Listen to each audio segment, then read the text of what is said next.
Hello and welcome to live programming here at the More Freedom Foundation. What we're doing today, if you're new to this, if you're a new patron, I know I've got at least one watching this for the first time. What we do here today is a little different from what we do in the big monster live chats. Basically, as we go along, we go through a number of news items. I call this is the patrons only newscast. Go through a number of news items that I thought were relevant and important over the past month or so. Talk about a number of the countries that we deal with in a way where I don't have to do like a dedicated big live presentation or a big live presentation or a produced video. So I can just sort of go through these things like boom, boom, boom. And also I get to have an actual discussion really in the big public live chats.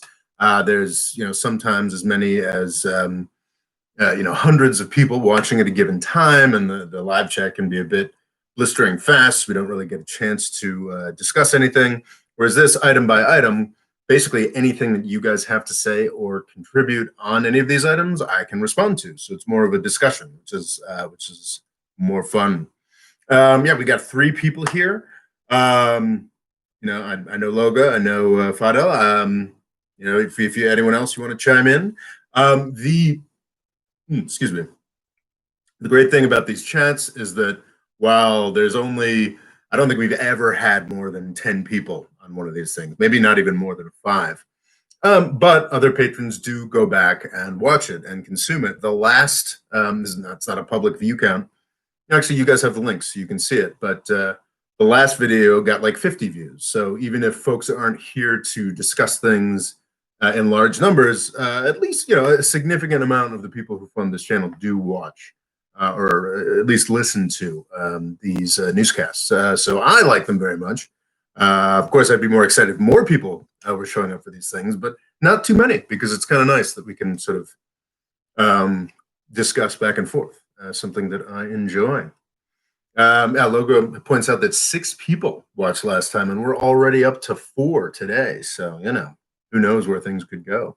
Anyway, to get right into it, I've got about, 1, 2, 3, 4, 5, 6, 7, 8 topics that I've sort of prepared to some degree, not as much as I'd like, and I'm now realizing that I'm not doing enough on Libya, but such is life. We'll talk about that a little bit. If somebody wants to, Google the new Libya news, my understanding is there's some kind of new deal. I read one article on it and I wasn't too impressed, but we'll see. Anyway, first item, the falling dollar. This is something I've been paying attention to over the past couple months. As longtime viewers know, I am not super confident when it comes to talking about currency and finance in this realm. I think the more, as I've said before, the more I learn about it, the more I realize that I don't know anything, and the more I have a creeping suspicion that nobody really knows anything.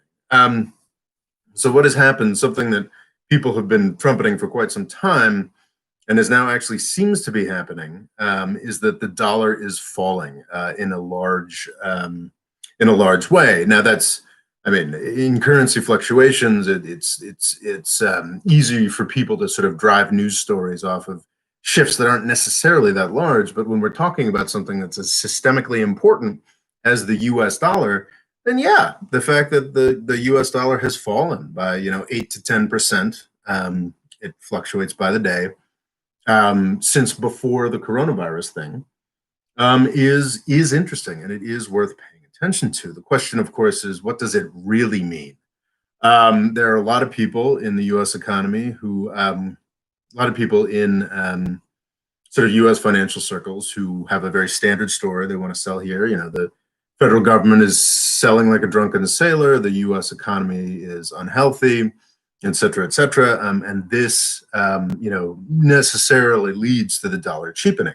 This is a story that has been sold for a very long time, but I think it's a question of degree. It's like, yes, that is almost certainly contributing to the dollar's 8 to 10% fall, but weren't they promising something a little more disastrous? Because according to the way we sort of look at things now, we are so far beyond this sort of realm of what economists before 2008 believed about how economies work. That like a sort of 8 to 10% fall is not the promised catastrophe. Um, Another thing about this dollar thing that I think is true. So all three of these plausible reasons why the dollar is falling are true. The question, of course, the vital question is, but in what mix? Is it, is it 0.5% one, 0.5% the other, and 99% the other? Or is it, roughly in thirds? I mean, that's the crucial question here. The other thing behind the dollar's fall could just be a quite natural um, positive sign of folks being like, okay, the world is not going to end. Because one of the crazy things that was happening in March of this year was an even more insane period in terms of like what the federal U.S. Federal Reserve was doing, what currency markets were doing, what the market for U.S. government debt was doing. It was just all completely up in the air. Nobody really quite understood what was going on. And for the first time, and probably not the last, in one of these economic crises, there were moments, days or weeks, where people were less interested in buying U.S. treasuries, which is something that's terrifying because that's the traditional store of value, safest place ever. Harder and harder to make that case as the U.S. It seems like there's just an infinite well of treasuries out there. So the treasuries were falling while the dollar went up. So people weren't necessarily interested in putting their money into treasury bonds. They just wanted to hold U.S. dollars because they were terrified and everything looked fucked. Things don't look quite that fucked anymore.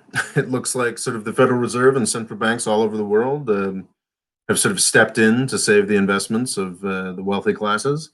So this is actually kind of a sign of recovery, quite possibly. The fact that the dollar is falling, that people are not as terrified by everything and as interested in holding infinite dollars, could be a good sign.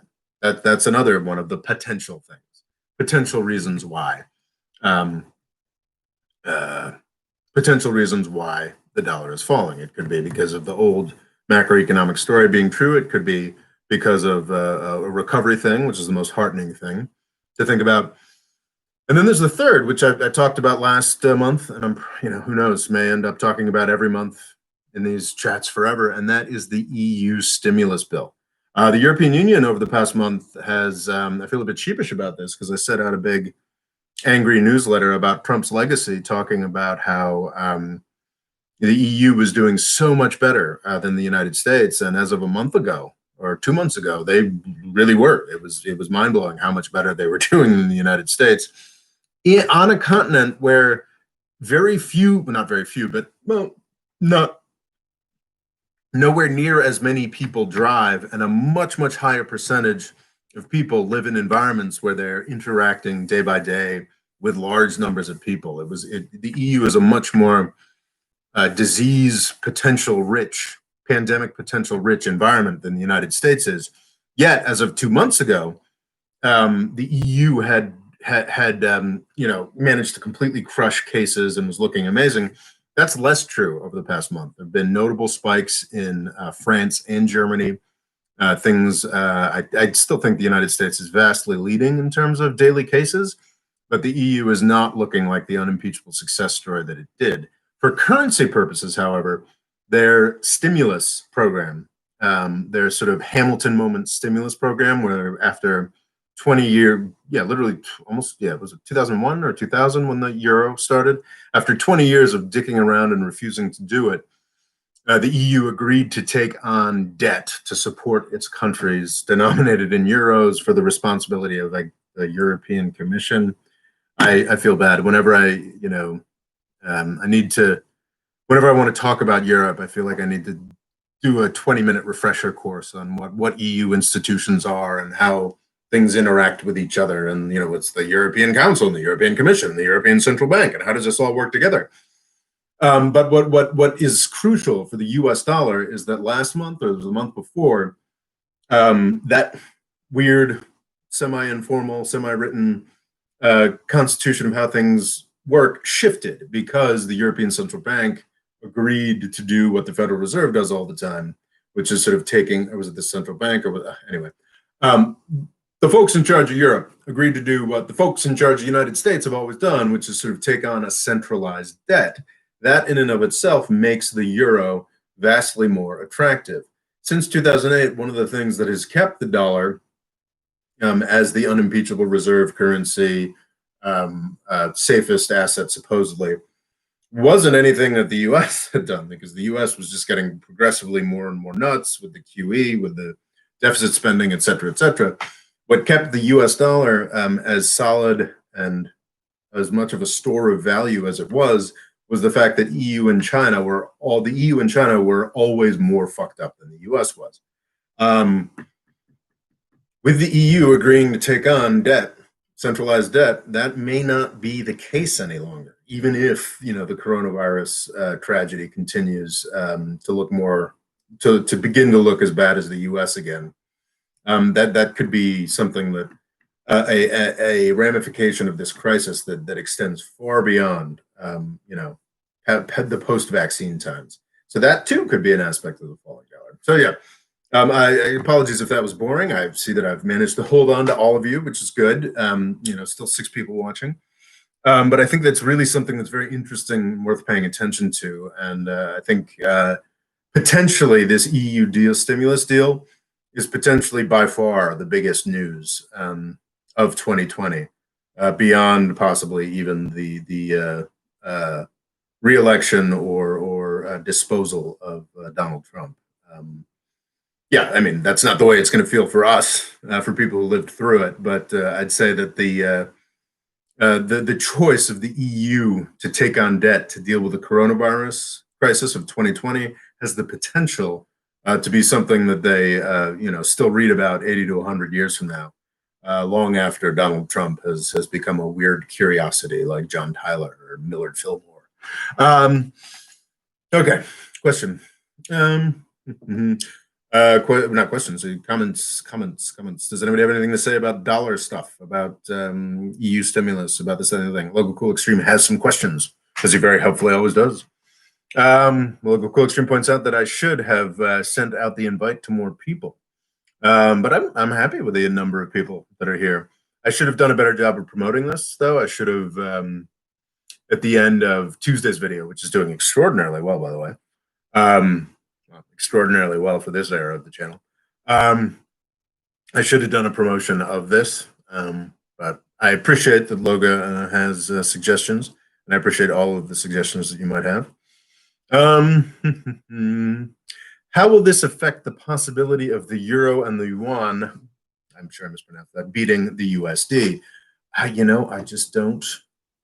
I don't know. I don't have, and I'm not sure anybody knows. There's a multiplicity of factors that go into this, and it's kind of fascinating, and could be tremendously important. But I think we won't realize that until we're talking in retrospect. So yeah, I think that's a good thing to. Anything else before I move on to Belarus? Belarus. So yeah, I think that Donald Trump is doing the exact right thing in Belarus. And as you all well know, saying that Donald Trump has done the right thing is not something I do very often. It's unfair to do what I'm about to do, which is to contrast the situation in Belarus and the situation in Ukraine. These are both very different countries. Ukraine, I think is not the way you're supposed to refer to it. But Ukraine is a much larger country. I think it's 40 million versus Belarus is around 10 million. It is a much larger country with, I believe, stronger divisions. One of the interesting things about Belarus is that it was always, for such a long time, it was so, and I think still to a degree, it was so confidently, happily part of Russia's periphery, part of Russia's sort of informal empire near abroad or what have you, that the tensions that built up in Ukraine weren't as present. Belarusians I mean, we're getting into stuff that I have not read up enough about, but my understanding is that the Belarusian identity is not as strongly interested as some Ukrainians are in in putting harsh dividing lines between Ukraine and Russians. I think there's sort of a little more unity there, a little more contentedness with being in the Russian orbit there. And also, but that actually also has functioned at this point, finally, to present in a much more impressive and more unified opposition to Lukashenko, who has just been there for too fucking long. Lukashenko, I think, formally came to power at some point in the 90s, but I think has pretty much been the power in Belarus since the fall of the Soviet Union in 1989, or I guess the dissolution of the Soviet Union was 91, 92. I don't have the chronology of this. You had the Berlin Wall falling in 1989, and then by 92, I think the Soviet Union was dissolved. But you also had independence struggles for each of the constituent Soviet republics. Complicated stuff. Lukashenko has been in power for way too long, and though I think that Europe is of debatable worth is now trying to make it a little more about the appeal of the European Union and its business affiliation and institutions. I'm not sure that's necessarily the wise thing to do. Getting this from a Guardian article I read this morning, it's not the deal because Ukraine was very much about a city, Kiev, that was very Western oriented, as is, I think, roughly half of the Ukrainian country, being very angry about the sort of Russian-affiliated, popularly elected Ukrainian president opting not to go with an EU affiliation agreement, and a sort of very divided country falling into disaster, which was very much encouraged by the United States specifically, and Europe sort of acting as well. I think there's a lot of consciousness that we don't want to do the same thing this time around. And again, Belarus and Ukraine are very different countries. But I think that it has been the Belarus issue has been ongoing for at least a month now. So it's been at least a month now since the elections that Lukashenko is widely, overwhelmingly considered to have stolen from a charismatic young opposition politician. So it's about a month, 2 months now. And what is just so fantastic about this is that the United States has not stuck itself in the middle of this. Because what happens, in Ukraine in 2013, even before the popularly elected president that we opposed had been kicked out, even before the coup that we facilitated, and this came out with some leaked tapes, you had U.S. bureaucrats organizing and putting the Ukrainian opposition political figures in places that we wanted them to be, sort of saying which ones we were going to foster, talk about election interference. And we were already preparing for the post-coup environment, organizing politicians. Famously, you had fucking John McCain going and speaking at the Maidan in Kiev, speaking in front of these groups. And of course, Russia's going to have to respond to that.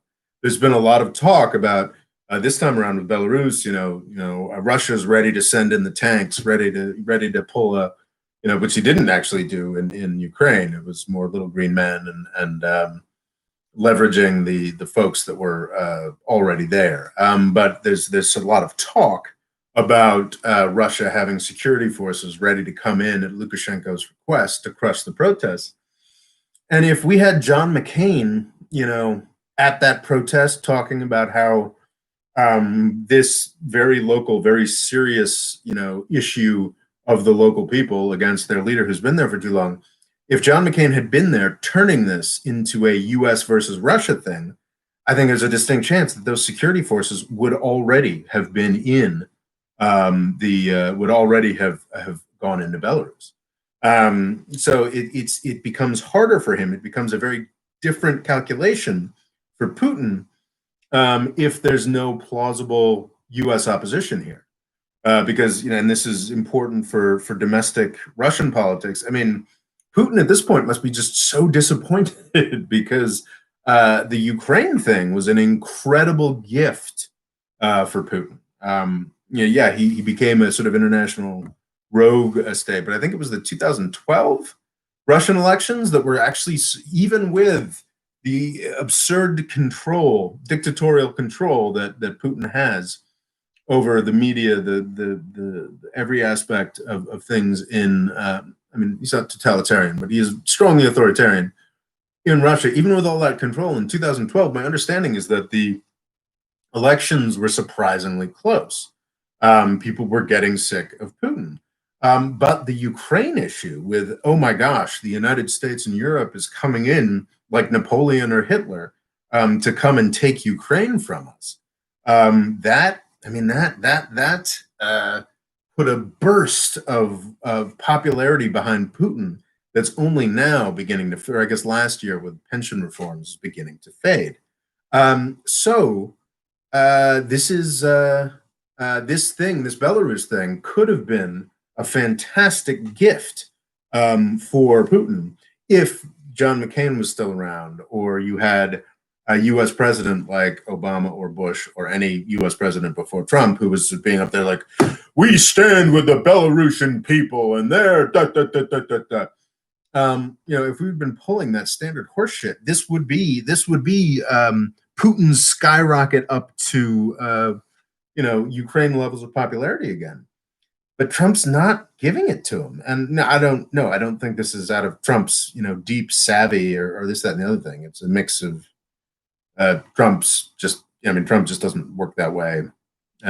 Definitely wants Russian business after he's done, and just couldn't probably get it together it doesn't even occur to him to act in a way that presidents would normally, U.S. presidents would normally behave.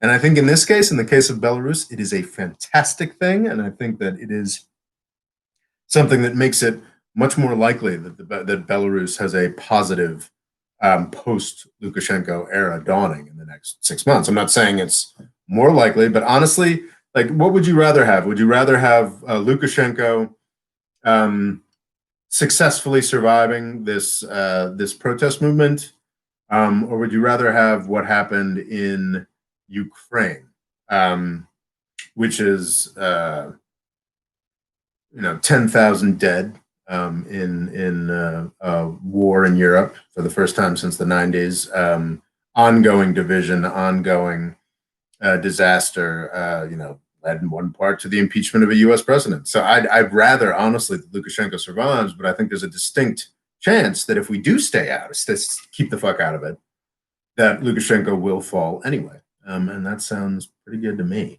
All right. Okay, so do we have questions or comments here? Clog back the United Kingdom. I don't understand Logan Cool's Extreme's question there. You could perhaps clarify it. I think Fadil points out 1992 was when the Soviet Union was dissolved.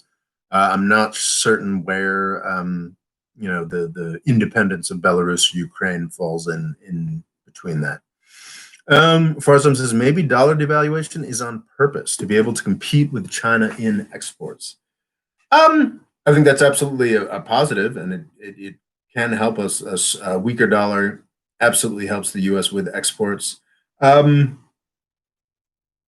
don't know what the mechanism would be by which someone would have manipulated that.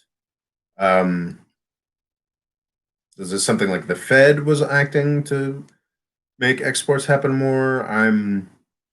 There's just so many factors in this. I mean, maybe somebody's got that, that control, that much control of the mechanism, and it's like, yes, we're going to consciously make the dollar fall a little bit. I don't know.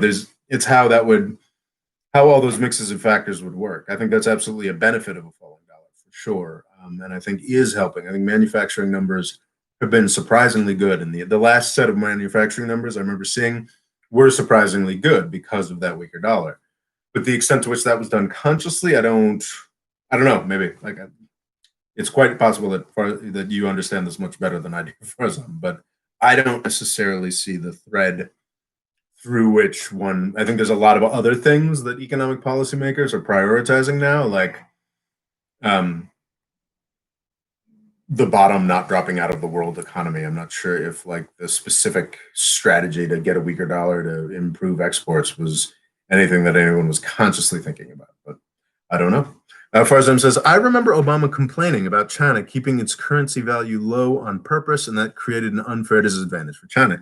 Yes, that was one of the, and it's fascinating because for a very long time, that was one of the real and I think rational complaints about China was that it was a concurrency manipulator.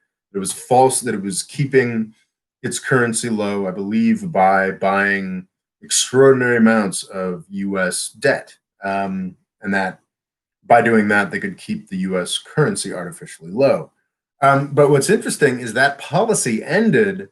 I don't know if it was 5 years, or maybe even ended after 2008. But regardless, China no longer pursues that policy. Yet it was fascinating with, I think, was it Trump, or was it Lighthizer, his trade guy, or Pence, came out or Pompeo came out and declared that China was a currency manipulator, which was interesting because it was something that was true 5 to 10 years ago, but is no longer true. Like China allows its currency to fluctuate a little more normally now. I mean, they probably still are a currency manipulator, but I think there was something where China was actually, at some point, China was actually manipulating things to prop up the value of the yuan. So it was weird when Trump and Pence and all them came out with that, because it was like, wait, what decade do you guys think it is?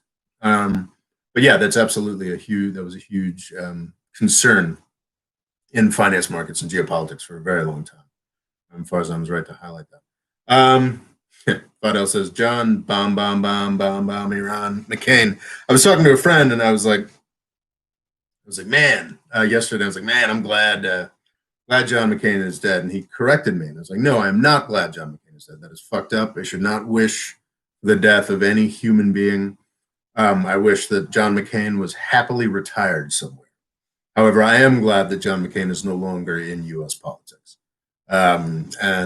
Because, yeah, I think he would be making this much, much worse. And he has the individual profile that, I mean, really only Mitt Romney, I think, is, just sort of fame and ability to manipulate journalists or get journalists to take your side and trumpet whatever storyline you want to have. I think John McCain had a sort of unique ability to do that, far beyond, say, Mitt Romney. But yeah, so I'm glad. Though honestly, stronger senators who are able to exert their will on the U.S. political process, actually, I think are generally a good thing.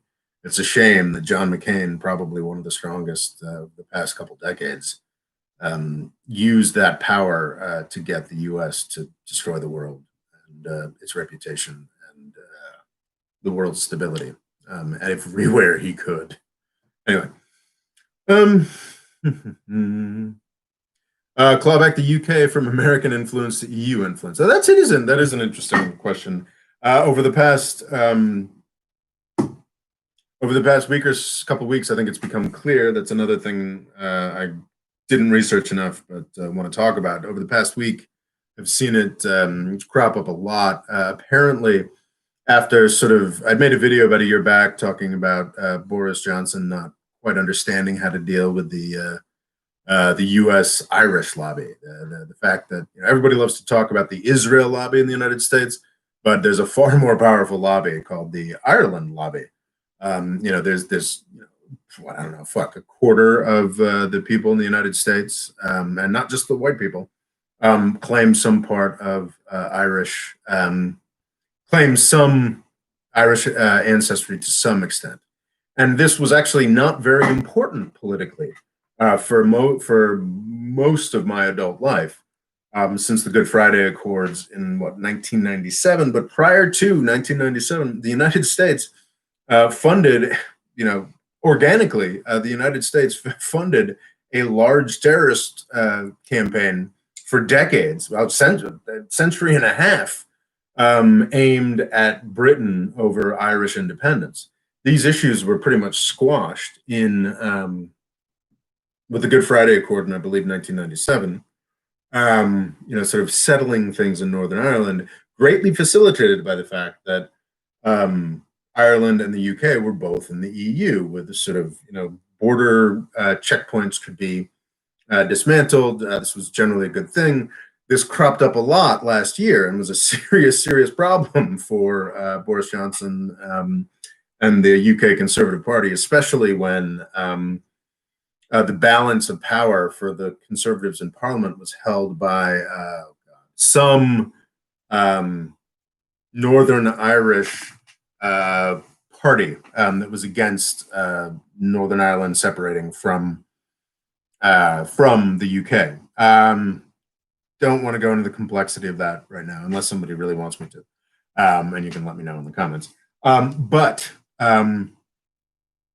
when Boris Johnson got his, I think he got a much bigger majority in the election. Was that last year or this spring? Then the Northern Ireland issue became less of an issue, and they could come to understandings that made essentially, in some ways, left Northern Ireland with the EU in important economic ways, though, of course, not, fully conceding Northern Ireland's, the six counties being given back to Ireland. And it seems like over the past couple of weeks, haven't read it in depth to see exactly what the machinations here are, but apparently now the Conservative Party, Boris Johnson, the folks who are in charge in the UK are now being hard asses about it again, which is pretty stupid. So to Logo's thing, like we're certainly not seeing a Britain that is looking to get closer to the EU. In fact, this very positive development for those who want the euro currency to survive. Not necessarily that's me, but for people who want the EU to survive, that is for me, probably wouldn't have been possible if Britain was still part of the EU. The stimulus, the bailout, whatever you want to call it, that the EU engaged in was to a degree like really there's a catchy name for it. It's not the affluent four or something like that. The opposite of the poor four. It's anyway. So Netherlands, Belgium, Luxembourg, somebody else I'm thinking about, Germany to an extent. And if the UK, who were not interested in paying for this stimulus, because of course it's them that are going to pay for this stimulus, if they had had the weight of the UK also not being interested in doing the stimulus, it would have been a much smaller stimulus or a much less real step that would have been taken.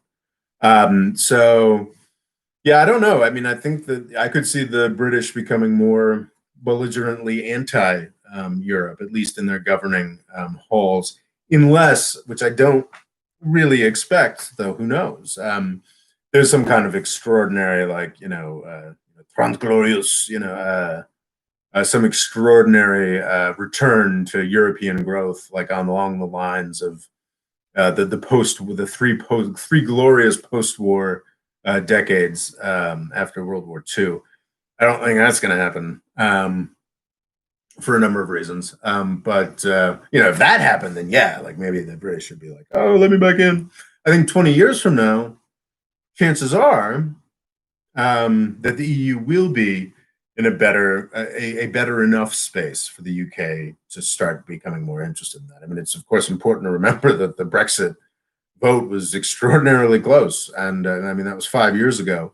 Probably already enough of the people who voted for Brexit are dead. If the poll were rerun today, perhaps the anti-Brexit forces would have won. But I think that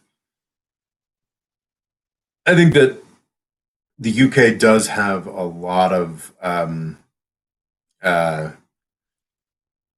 urges to be independent, and I think that the changes that the EU is going through now, changes that it had to go through for its continued sustainability, are probably actually likely to make another 5 to 10% of the British uninterested in getting on board.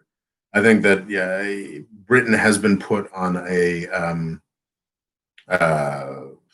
path where they're a U.S. client state, for better and for worse, and I think that that's gonna, I don't know, 55th state. So okay, I think I talked about Britain Brexit bullshit, before I'd intended to, but I think we've gotten that out of the way. Let me put a little check mark here. We had talked about Belarus. We talked about the falling dollar. We are not making fast progress here. I'm going to pick it up a little bit. But before that, questions. Okay, so yeah, could a resurging EU claw back the UK? I think I have talked about that. Trump is. Well, Freedom Foundation says Trump is partially responsible for the fall of Najib for the same reason. That's interesting. So the fact that Trump didn't get in, like Trump didn't insert himself into the fall of Najib in Malaysia was a factor in how completely he fell. That's interesting. Though also, I don't think it's a different. I mean, Najib wasn't, unless Najib wasn't like super China aligned, was he? I mean, he signed up for some Belt and Road shit, but like he wasn't like super like pro China, was he? Like, I don't know if the even Obama or Bush would have necessarily like stepped in with a Najib must go. I think that sort of thing usually only happens in a few, if there's an oil country or if Russia or Iran is seen as having an interest in the continued stability of that country. But I don't know. Who knows? That is an interesting factor that I had not thought about. Maybe okay. Baba Moran, Climax the American EU influence. Oh wow, there's a lot here to get to. Advantage. Farzam says, see your point on saying this could be not on purpose. I just know. So this is talking about the dollar stuff. I just know some manufacturers in Iran who embrace Iran's currency fall because that helps them export to Iraq, et cetera. Absolutely, and that's a cheaper currency helps international exports. That is a very well-established principle of I don't know, politics, economy, life, geopolitics. Logo Cool Extreme as far as are you Iranian? How are you handling coronavirus there?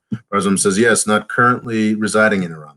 From my understanding, Iran really went for herd immunity and practicality. I think we had our waves of unnecessary life losses, but now it seems to be under control. We'll have to pass this winter to see for certain.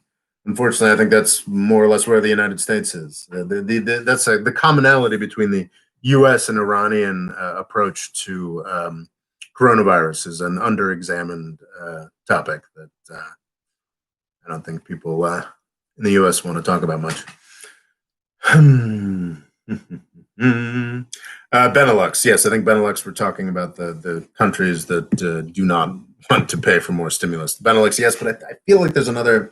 Maybe if I don't know, there's another term that applies to just the rich countries in the EU. But I don't know. Benelux, yeah, Belgium, Netherlands, Luxembourg is sort of the traditional way of referring to those countries. Anyway, Farzam says, Logo Cool Extreme, is Singapore still handling it as great as it was? I think you were from there.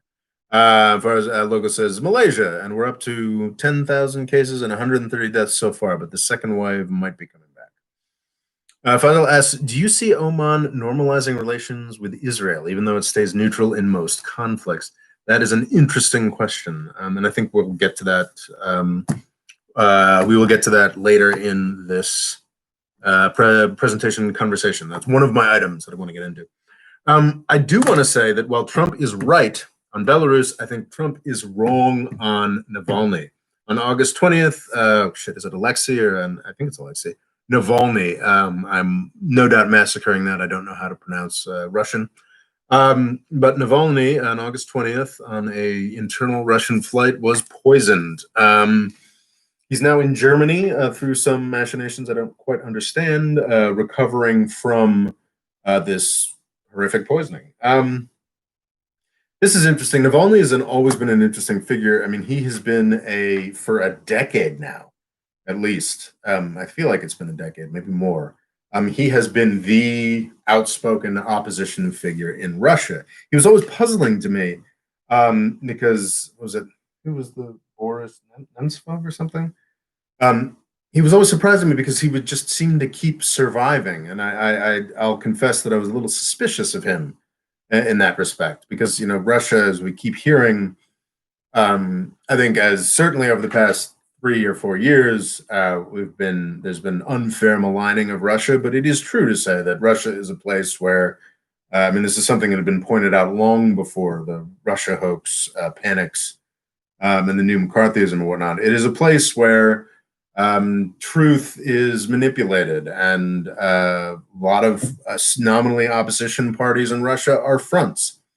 So it was sort of like, was Navalny just sort of allowed to continue because he was a useful way to highlight people who were opposition? Was he to some extent? I think it's a little too conspiratorial to be like, was he to some extent complicit with Putin consciously? I don't think so. I don't think I ever went for that, but I can get a little tinfoil hat sometimes. Not so much in the content I put forward, but so I was always a little suspicious of Navalny, frankly. But I mean, the dude didn't poison himself. I'd be very surprised if he poisoned himself. Yeah, so this is, regardless whatever degree it has been manipulated. Navalny is an opposition figure in Russia. He was poisoned. It is something that Trump absolutely should come out and condemn. That is basic U.S. president stuff. This is not like, he's not attempting to destabilize or take over a democratic movement in a Russian satellite. This is just common decency, you shouldn't poison your opposition figures. There's also another aspect to sort of Russian sort of Kremlinology again. It's funny, during the time of the Soviet Union, Kremlinology was, I don't think it was actually an official discipline, but that was what a lot of people in the United States did. Like, what's really going on? We don't know. Why is this person more prominently displayed at the victory parade than this other person? We don't know. But there's also, under the Putin regime, there's also to an extent, a lot of Kremlinology. As Putin, yes, is an authoritarian figure, but he relies on a clique of people. He relies on an affiliation of forces. To what extent is Putin really in control of some of these forces? I do think there's with some of these assassinations, and attempted assassinations are so stupid that you got to wonder. It's like, did Putin really do this? Regardless, he's the guy in charge. And his opposition figure has been poisoned. So like, all that 12th dimensional chess doesn't fucking matter. Like, whether Putin was like, all right, yeah, go poison Navalny, it's time to take him out, or some security force that he couldn't necessarily control, or he was deniable and acting in his who cares? Putin is in charge of that country, and opposition figures are being poisoned and murdered. It's not new. It's not the first time this is happening, and it probably won't be the last time it's going to happen. But a U.S. president should strenuously stand up and call that out. I'm not saying there need to be new sanctions or an invasion of Russia, but there is some real authority to a president standing up and saying he's not going to commit to anything. It's like, this is wrong. This is a horror show. Putin should be embarrassed. Russia should be embarrassed. That is something that a U.S. president should do, and that is something that Donald Trump has resolutely refused to do. He's been asked about it in press conferences, and he casts doubt on the question of whether Navalny had been poisoned, and I think that's some horse shit. Okay, questions. Local Cool Extreme says, although Iran has the advantage of bands of COVIDiots like the dipshits who went to the Sturgis rally, which is responsible for 250,000 cases and 8,000 deaths. I think the obsession with the Sturgis rally in some circles, this is in the United States, is I think a little, I think that's been debunked to an extent. I mean, if some motorcycle rally in, dipshit wherever Sturgis is responsible for 8,000 deaths and 250,000 cases, then how many deaths and cases are all the Black Lives Matter protests responsible for?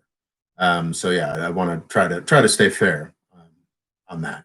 But yes, it's true that I don't think very many people in Iran are masked truthers, and Iran certainly benefits from that. Local Cool Stream says, More Freedom Foundation. I see this attempted assassination of Navalny as similar to Xi Jinping's end of term limits, an act of desperation being sold as strength by the mainstream media to fluff up the military-industrial complex as marketing associates. I couldn't agree more.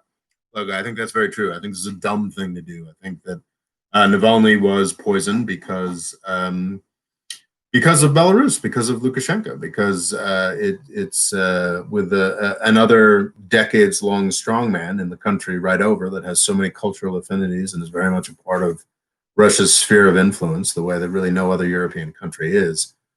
I think that's why Navalny got. It's a sign of extraordinary weakness. So I think that's absolutely right, Logan.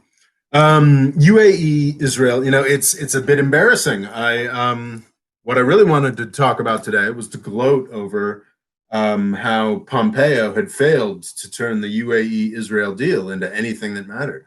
And I was corrected between posting the advertising for this yesterday and today, because Pompeo actually managed, Secretary of State Mike Pompeo, I don't know to the extent to which he's, personally responsible to this, but they pulled it off. We had last month, we had the UAE-Israel deal, sort of normalization of relations. There was a lot of talk about how that was falling apart or not falling apart, but thus far it seems to have not fallen apart. And there's news that came out yesterday. It's still open to seeing what exactly that means or does not mean. The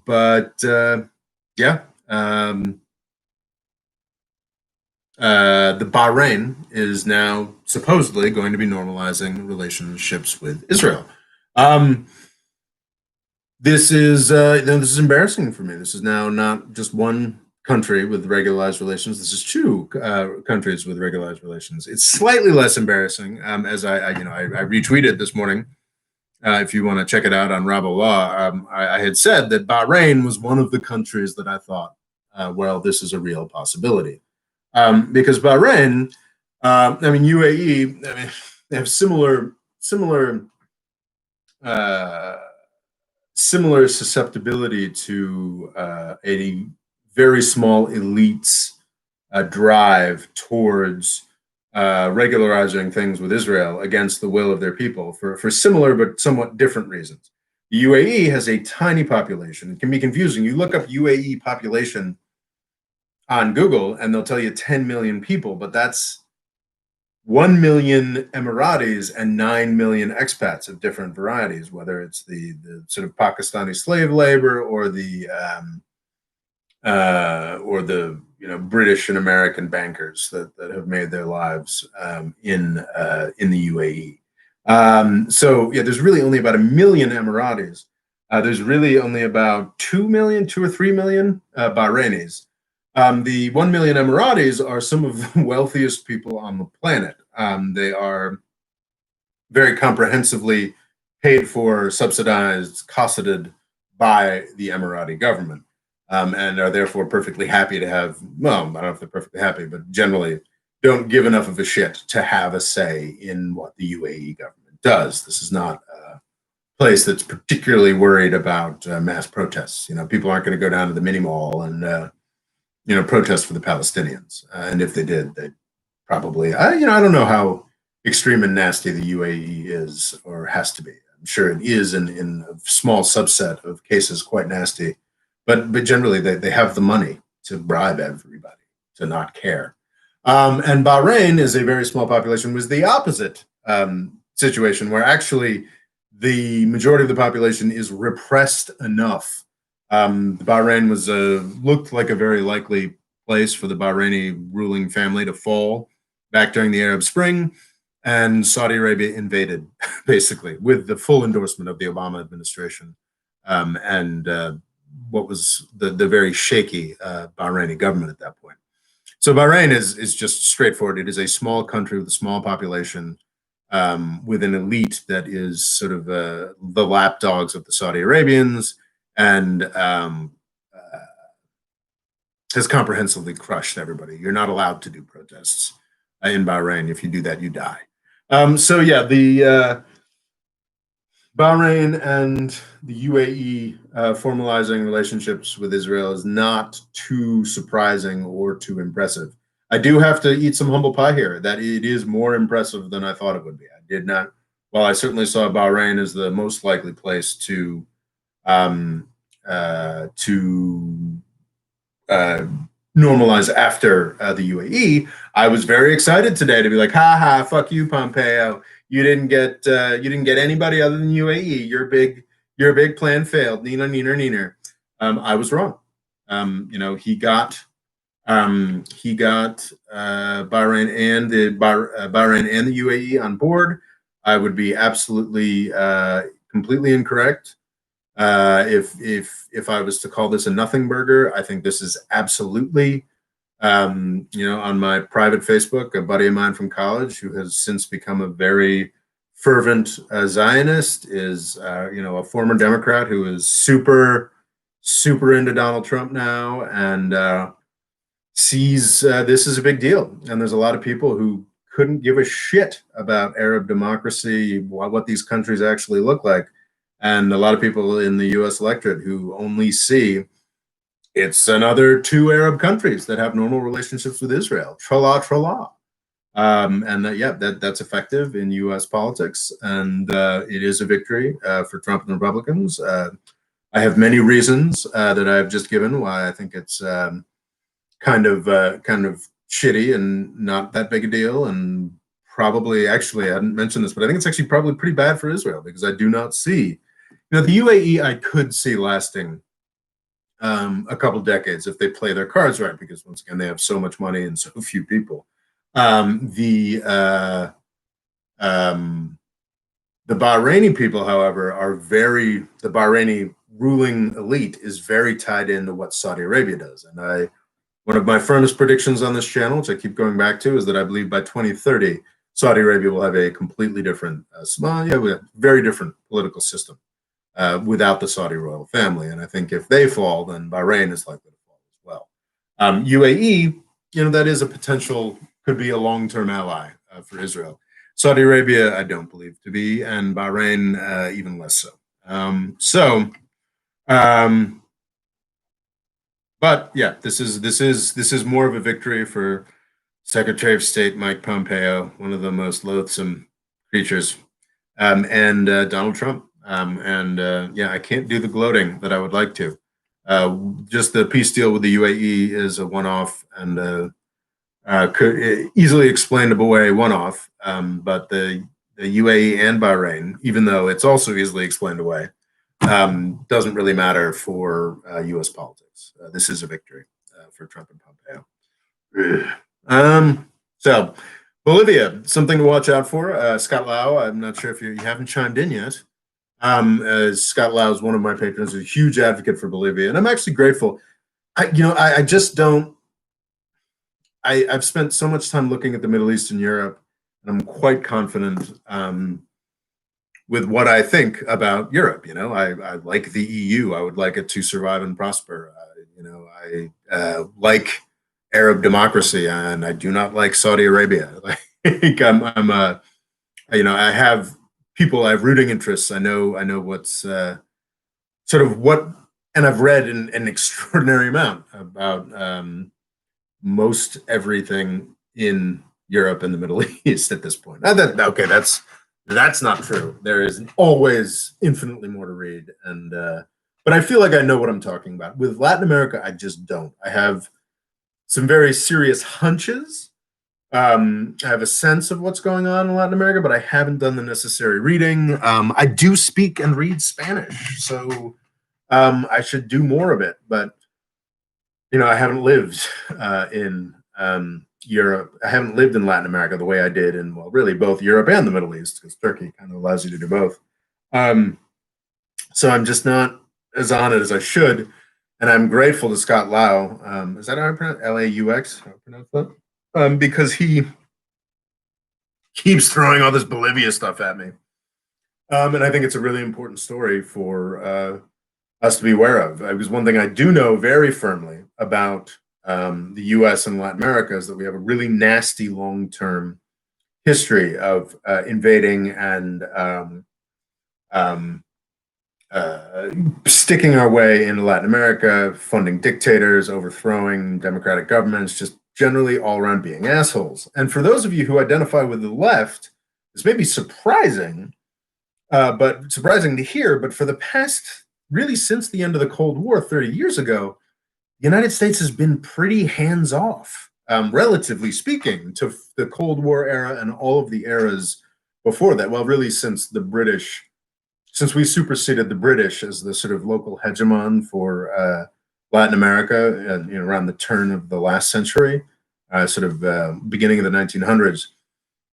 The despite our stupid relationship with Chavez and Maduro, and I think we tried to do a coup in 2004, despite our sad relations with Haiti, despite the fact that there was I keep meaning, I think every time I do one of these and we talk about Latin America, I'm like, I really need to read up on what happened with Zelaya and whoever in Honduras, and to what extent that's a bad thing. I keep meaning to do that, but I do not read up on what happened. But despite all of those things you might be aware of for the past 3 decades of U.S. relationships with Latin America have been a golden age of non-intervention and peace and prosperity. That may sound ridiculous, but if you look at the Cold War or any of the eras before that, it becomes clear that that was the case. So what the Trump administration is up to in Bolivia, even though I don't have the confidence to really sort of speak to what's going on in Bolivia and Latin America more generally yet, it is important to highlight that, because what the Trump administration is doing in Bolivia, and to an extent in Venezuela, is pissing away 3 decades of relative peace and prosperity and non-intervention in U.S. Latin American relations. And that's a goddamn tragedy, and it's stupid. It's incredibly stupid. It is an unnecessary own goal. Venezuela had a number of very conscious oppositions that they set up to U.S. policy and pro-socialism and da-da-da-da. And it was a catastrophe. There's a lot of people like, oh, the U.S. killed the Venezuelan experiment. Hell no, we didn't. They killed it themselves. They fucked up their own oil company. And yeah, like, we're not helping. We're certainly, not being helpful as the place, descends into chaos. But this was great. We didn't have to do anything. And like, the world's best example against socialism was laid out there. And to the extent that Trump and Elliot Abrams and his cast of assholes are sort of like trying to make themselves the face of Venezuela's fall, it's counterproductive. You're giving Maduro the excuse that he's been shouting from the rooftops, and Chavez was shouting the rooftops for 2 decades. You're providing that imperialism. And in Bolivia, it is an even worse tragedy, because it was, nominally we're like this woke, like pro-BIPOC, place right now. Yet at the same time, our government establishment, and not just the Trumpy assholes. Like, I got friends who are like affiliated with the State Department who are very liberal, progressive. I voted for Obama people who are just like, yeah, fucking A, we got rid of Morales in Bolivia. So you've got Bolivia. Evo Morales was an indigenous person who came to power in Bolivia, was a socialist, and the country flourished. I was reading something where GDP quadrupled over his time in power. And you know what? He wasn't even really all that socialist. He just fucking nationalized their oil industry, which is a perfectly normal thing to do that has happened in hundreds of countries across the world, 100 at least countries across the world, and is completely natural and fine. But because Trump is an idiot and he employed a bunch of like just disgusting genocidaire, warmed over cold warriors, we did a coup in Bolivia. And it's insane. One aspect of this that's interesting is I think people are kind of realizing it. In the Middle East, unfortunately, when Trump does insane, stupid shit, there's a large bipartisan group of folks who are like, well, Iran, we're not going to be able to sell weapons if we can't keep this Iran thing going. So actually, it's kind of useful that, Trump got rid of the deal. And yes, there are aspects of, Israel's power, which I do believe is overemphasized. But yes, there is Israel lobby aspects to that as well. So in the Middle East, when Trump does insane, stupid shit, there's large contingencies outside of Trump's camp, large constituencies outside of Trump's camp in Washington, D.C., who are going to be like, oh, well, it's a good thing he's doing. In Latin America, that constituency, as we're learning, is largely gone. I think Scott sent me a New York Times opinion piece that was just like, yeah, what we did in Bolivia was fucking stupid, and there's no reason to do it. No reason to do a coup in Bolivia. It was a happy, prosperous place with a functioning democracy, and we put in a dumbass 1980s style right-wing dictatorship. That was a dumb thing to do. Like the New York Times, this running piece says that's a dumb thing to do. The Washington Post basically provided an in-depth investigation that was proving that a coup actually happened because it was through the Organization of American States, which is traditionally a sort of U.S., it's a nominally multilateral organization, but has throughout the Cold War was sort of used as a tool of U.S. policy in the nastiest ways, training death squads, et cetera, et cetera. Well, that's the School of Americas, which was affiliated with the Organization of American States. But yeah, I mean, it was a sort of a U.S. puppet. And what happened was the Organization of American States said, hey, looks like Evo Morales stole an election. The Washington Post, the House Journal of the military-industrial complex, did the investigation that was like, no, actually, the Organization of American States was fucking lying. Morales did not steal the election, and we did a coup. Like the Washington Post was pointing that. So that's actually quite heartening that I think there's enough of a realization, like the Middle East is going to stay fucked up. But I think there's enough of a realization and enough of a kickback to what Trump is doing to be like, look, like there's no benefit to going back to the Cold War era with our relationship with these countries. So I think it's going to be very important to focus on October 18th. Jeanine Áñez, the woman who's running this sort of right-wing coup wannabe dictatorship, has pushed off elections a number of times. Now it looks like October 18th, the elections are finally going to happen. The MAS, was it Movement? I don't know what the MAS stands for. But it is Evo Morales' party. It is the left-wing party. Luis Arce, who's apparently, supposedly the architect of Bolivia's economic miracle, is running to be the president of Bolivia and is widely expected to win those October 18th elections. It's important to pay attention to whether those October 18th elections will actually happen.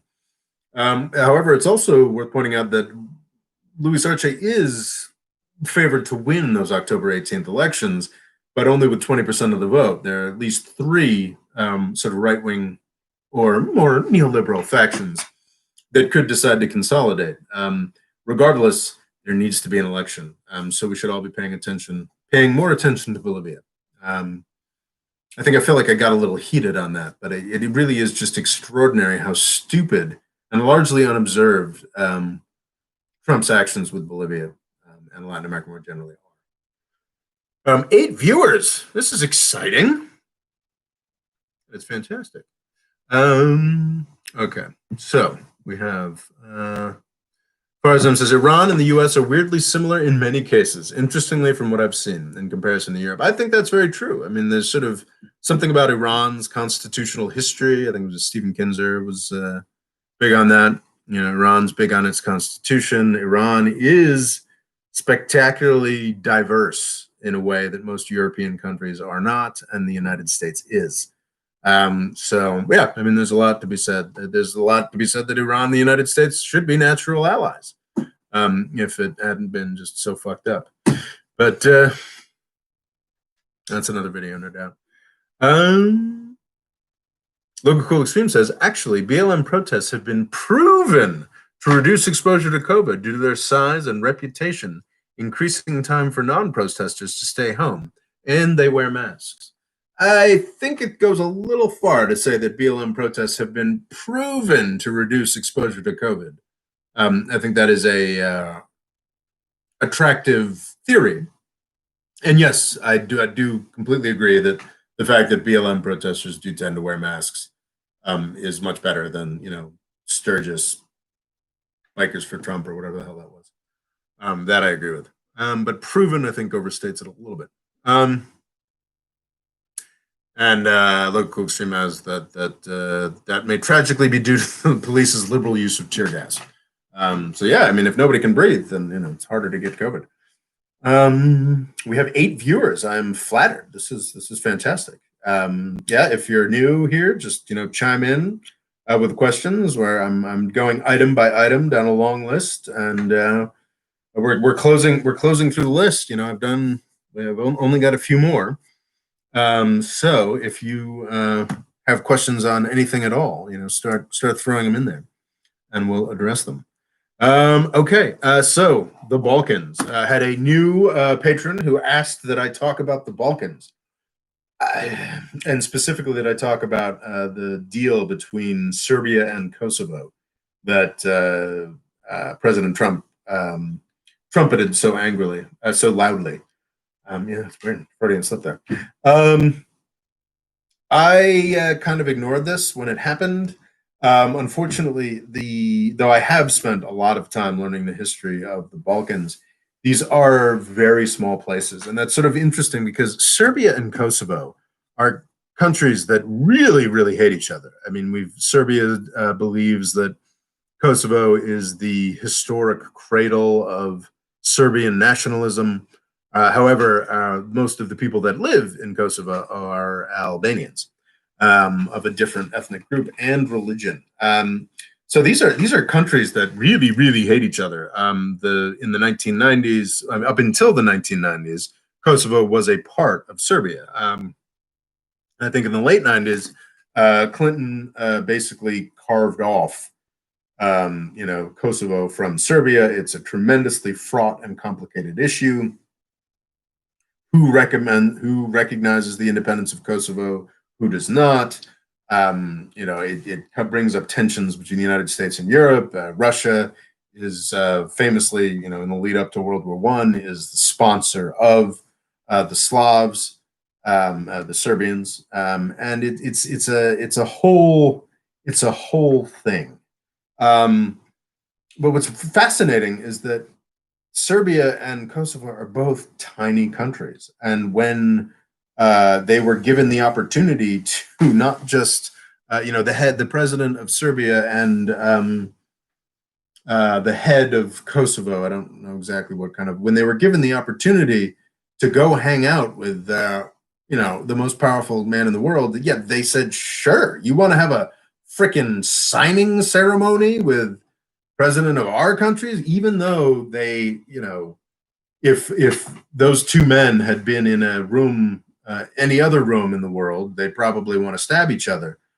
They were willing to sit down because of the president. And I think that's a key thing, like both for my reticence and really diving in on the Balkans. I mean, these are such small countries with tremendous geopolitical significance, obviously, but since the 90s, they've been maintained in this sort of weird stasis by NATO, by U.S., what have you. The EU has also contributed by making sort of Croatia and Slovenia, EU members. It's sort of this tremendously geopolitically important place with like these really strong ethnic tensions, where things have been sort of frozen by a combination of NATO and the European Union. So I've just sort of felt justified in not paying much attention. The sort of changes that happen here are sort of geologically slow normally, and they're just such small countries, so I don't pay attention. But also the fact that they were such small countries meant that Trump, even if the Serbian and Kosovan leaders hated each other, as I'm sure they do, the fact that the president, the leader of the free world, was willing to have a sit down with the both of them for a news conference made them more willing to sort of sign things. So this actually sort of directly contradicts this. I don't know. I can't speak to the value of the economic deal signed between Kosovo and Serbia. They certainly didn't recognize each other. I don't think that, yeah. I don't know what the actual value of that is. I think getting those guys in a room and speaking together there is real value there. I don't want to dismiss that, but I don't know. What I think is negative here, and goes against exactly the accomplishment that I was talking about with Trump not getting involved in Belarus, was this is sort of an intensification of the United States sticking its nose into what ought to be Europe's business. Because if the United States wants to get in here and talk with Serbia and sort of, play Big Daddy for Serbia, well, then Russia's going to want to do something to make himself play Big Daddy to Serbia. And that's going to make Russia more interested, because this is a traditional place for Russia to compete and, do dick waving and sort of, foster its sort of patron-client relations with Serbia and other Slavic countries. So and I read, and it was a Guardian article this morning talking about how this Trump deal was against not a Guardian article, something else.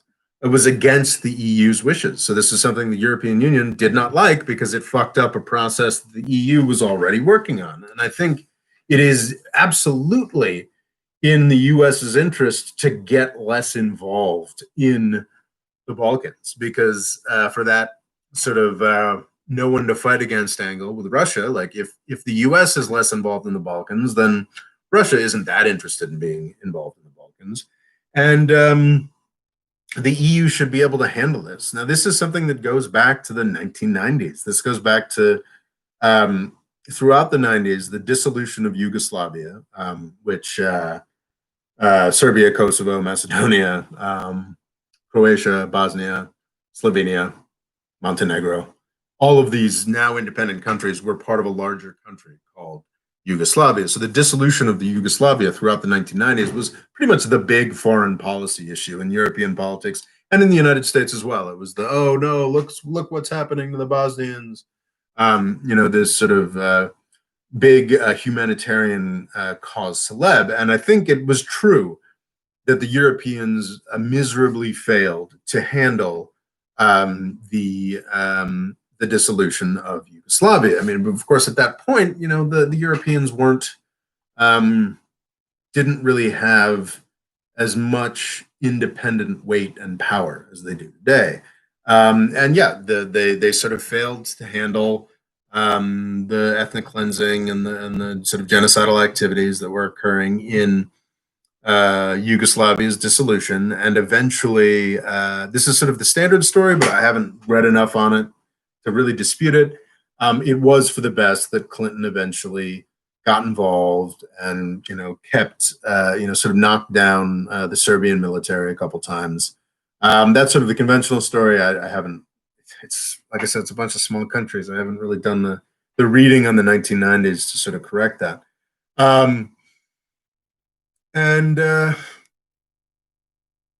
Well, I think I've sort of gotten a lot. Yeah. So that was sort of like the 1990s idea. I was like, well, Europe can't fucking handle the Balkans. It's too complicated for them. They're too compromised. The US, Big Daddy US, has to come in and solve things. And I think that's more or less what happened in the 1990s.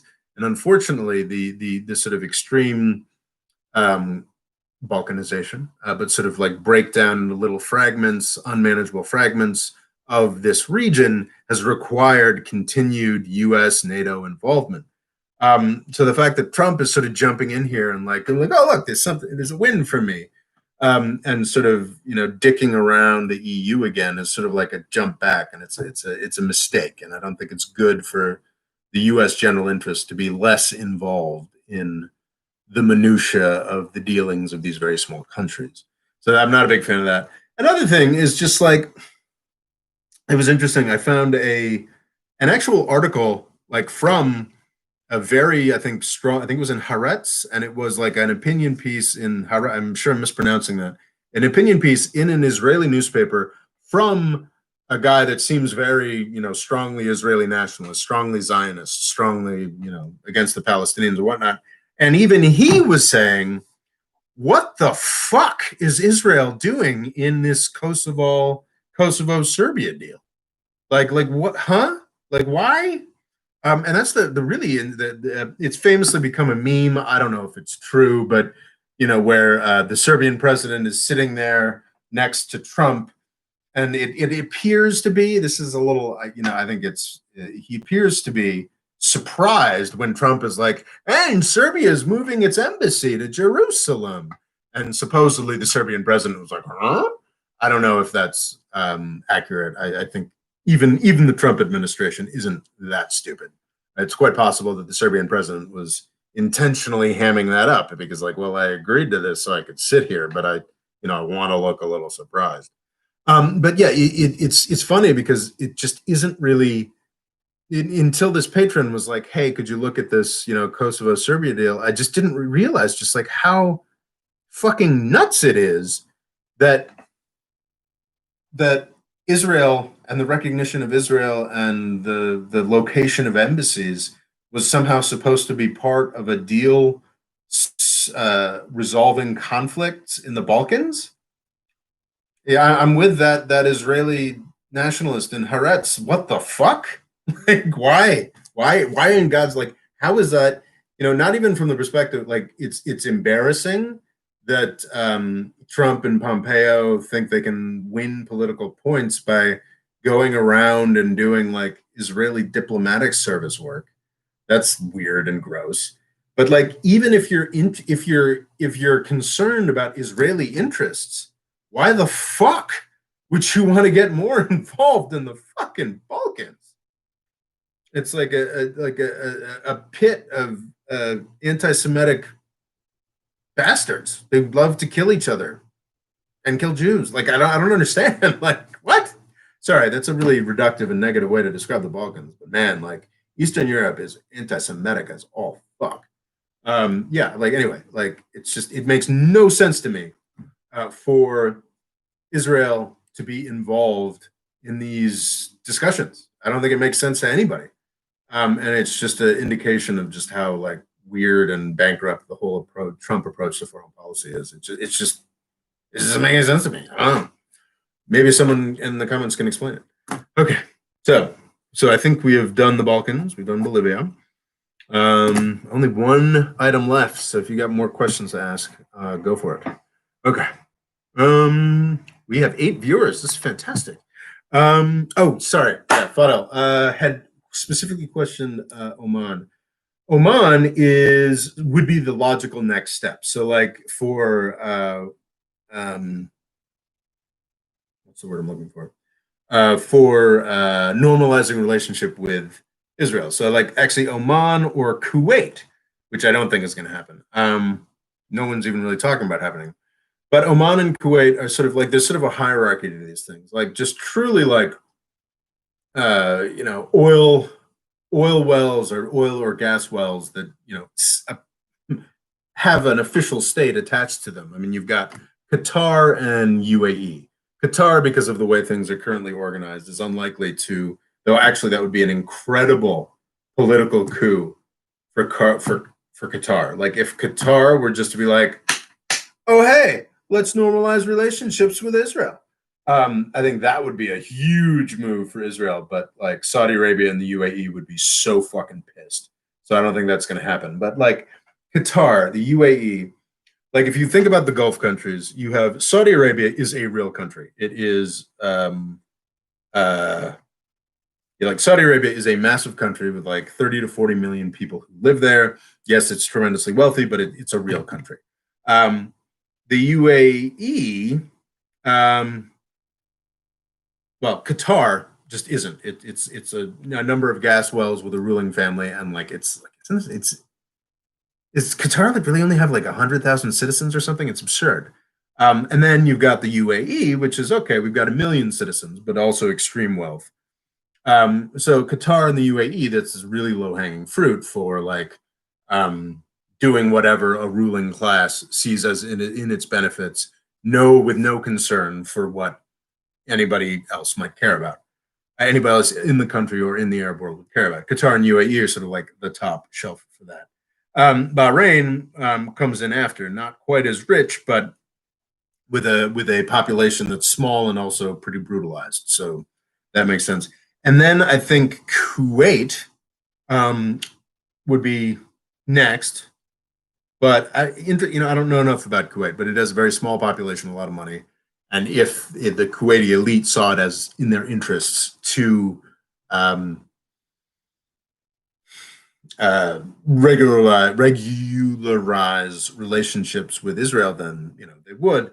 Um, Probably Kuwait doesn't do that because it's very has been invaded by Iraq and doesn't like the idea of that possibility, and probably does what it can to not antagonize Iran overly much. So maybe that's why Kuwait isn't in these conversations as much. That is an interesting thing, though. You'd think if Pompeo's running around the world targeting folks, why isn't Kuwait even mentioned? And then Oman. So Oman is, I think, famous as being the poorest of the Gulf states, in that it's got oil. It's got a very interesting sort of religious background. It's like its own. It's like completely its own thing. Sort of kind of Sunni, kind of Shia. I mean, anyway, weird mix of stuff. But Oman is actually also seen in a lot of ways as being among the best run of the Gulf states because it actually had to do the diversification that Saudi Arabia has always talked about. It had to do it because it has like 3 or 4 million people and some oil and gas, but not enough oil and gas. So it's like kind of a real place in a way, like I think they actually tax their people to some extent because they have to keep the place viable. So Oman, even though it is an absolute monarchy with qualifications of some sort, like has always been a little more. Uh, my understanding is has always been a little more cognizant of what its people want, not pissing them off. Oman also like famously tries to maintain relationships with Iran.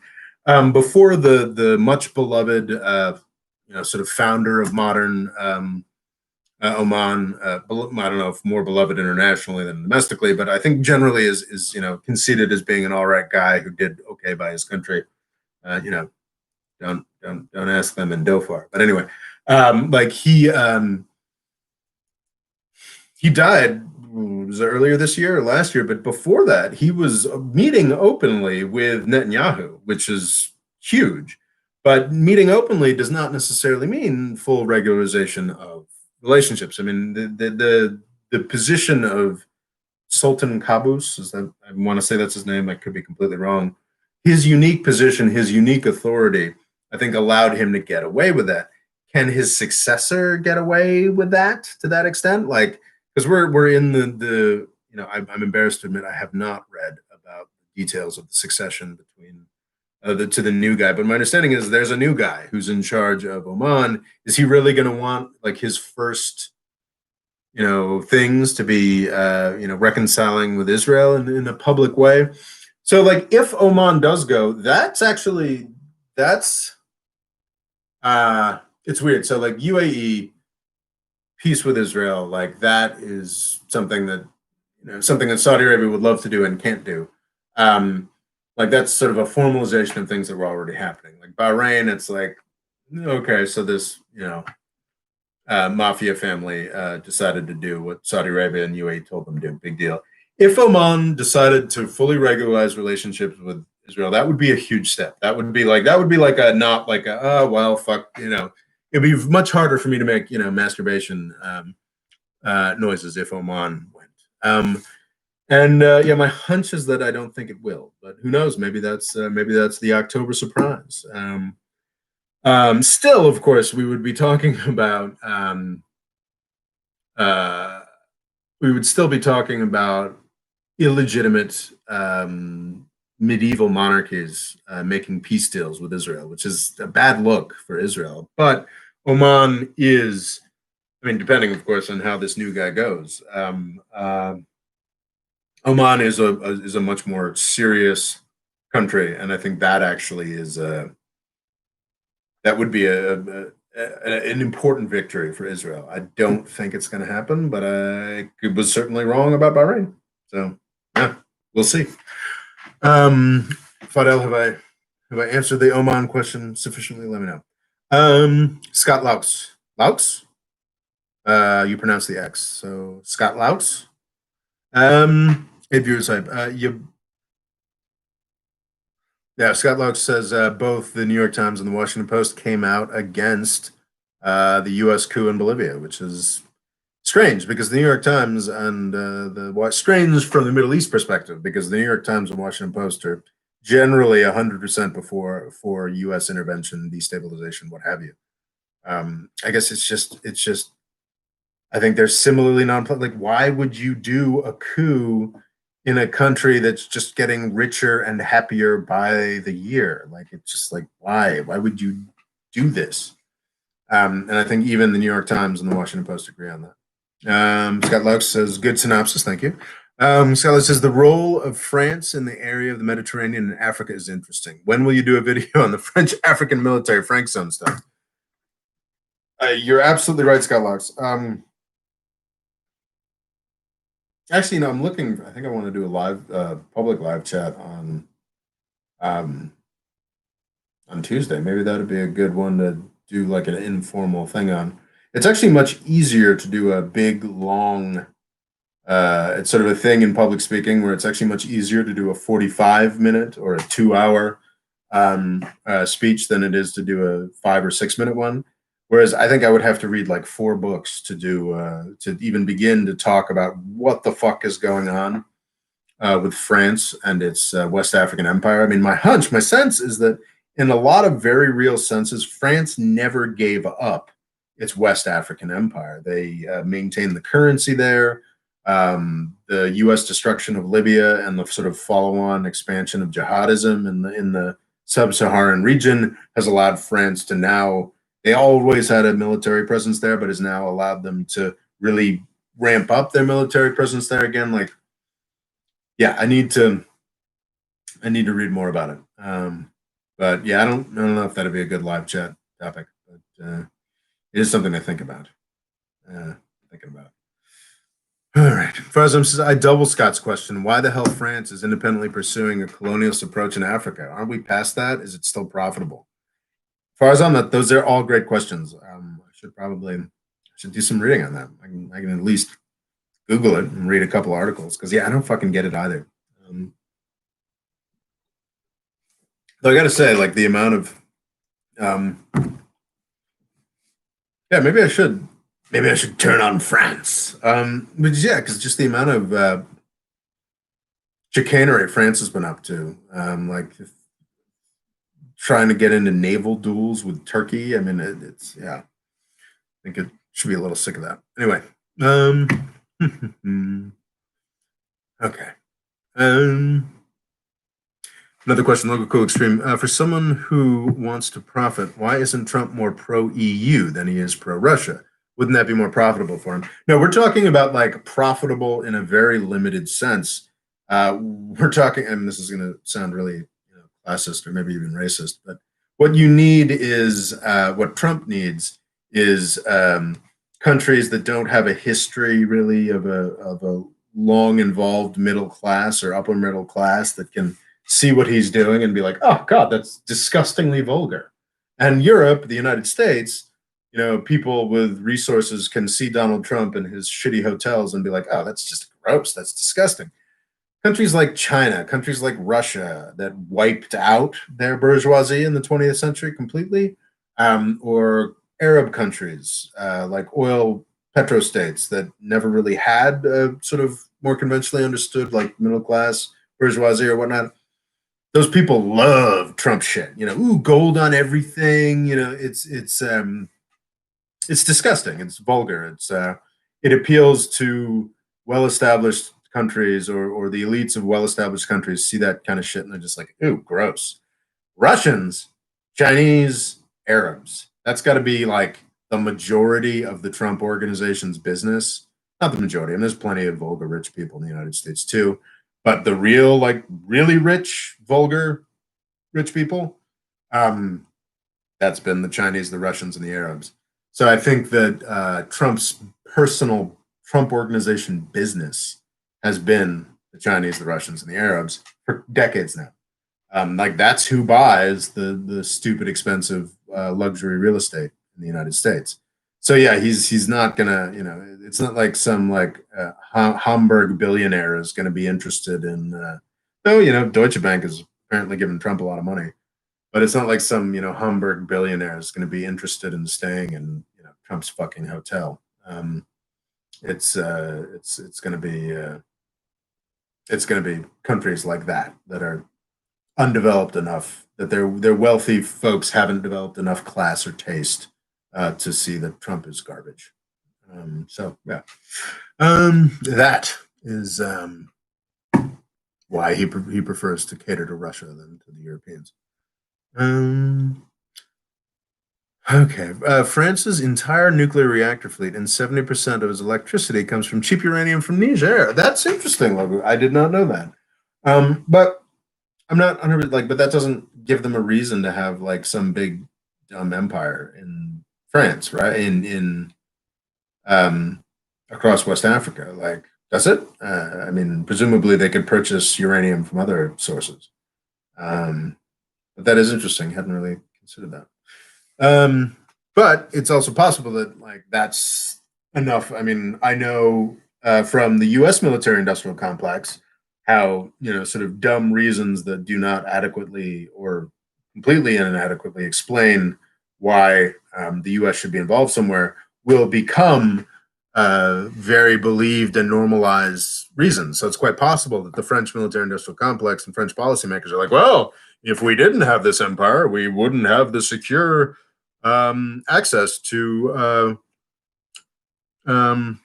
uranium. Yes, I could totally see that being one of those excuses. That's interesting. Yeah, because then sort of. Scott Locke says, yeah, France is nuclear and has no skin in the game with Greek Turk oil. So why are they involved? They just like looking like the big cheese. That's something that I mean, really, since the end of Napoleon, France has really valued looking like a bigger player than it actually is. So that's pretty much what it is at root. That's my sense of it anyway. President says, "Look at cool extreme. I was living in this bubble that colonialism is not profitable anymore, so you can't go back to that even if you wanted to." Yeah, I gotta read more about the sort of French West Africa thing. Logo Cool Extreme suggests that France might be involved in the Eastern Mediterranean for ego and to show up the Turks, and I think that sounds very plausible. Mert Mufdoodle, hey Mert, how you doing? Yeah, I cannot understand the French dealings with Haftar either. I do not quite get their policy.